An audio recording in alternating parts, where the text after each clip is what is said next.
प्रत्येकजण होळीच्या रंगात रंगतोय। दृष्टिहीन मुलांनी अनेकदा त्यांना दिसत नसताना होळीच्या रंगोत्सवात सहभागी होता येत नाही। मात्र आधारिका फाउंडेशनने आज दादर येथील पार्क क्लब येथे दृष्टिहीन मुलांसाठी सध्या आपण आहोत दादर मधील पार्क क्लब येथे पाहू शकता। इथे सध्या धुळवडीचा धुलीवंदनाचा जो उत्सव आहे तो अत्यंत जोशात जल्लोषात उत्साहात अगदी नाचत गात साजरा केला जात आहे आणि तरुण पिढी इथे तरुणाई आपल्या इथे भरून आलेली पाहायला मिळत आहे।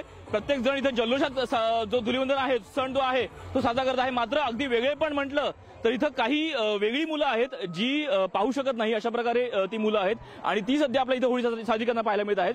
आपल्यासोबत काय आहेत संतोष मेळेकर सर, काय सांगाल एकंदर वेगळी होळी आहे वेगळी मुलं आहेत, काय सांगाल कशा प्रकारे उत्साह आहे, नेमकं काय तुमच्या डोक्यात याची थीम आहे? सर ऍक्च्युली असा आनंद माझ्या पूर्ण आयुष्यामध्ये पहिल्यांदा अनुभवायला मिळालाय, कारण की आपल्यासाठी तर आपण जगतोच सर।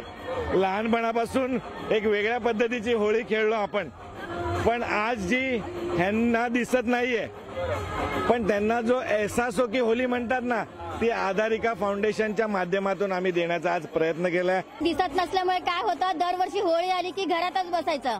नॉर्मल लोक घरातच सगळे होळी खेळतात, पण आपल्याला दिसत नसल्यामुळे आम्ही घरातच बसतो। पण पहिल्यांदा ह्या वर्षी एक संधी अशी दिली आम्हाला आधारिका फाउंडेशनने की तुम्ही सर्वजण नॉर्मल लोकांबरोबर या, नाचा गा मजा करा, होळी खेळा।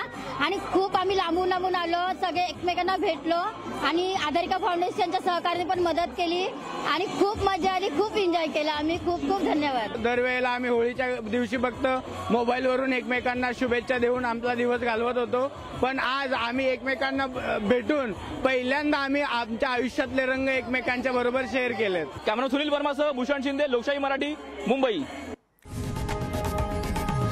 लोकशाही मराठी ऐका, पहा, जागरूक रहा।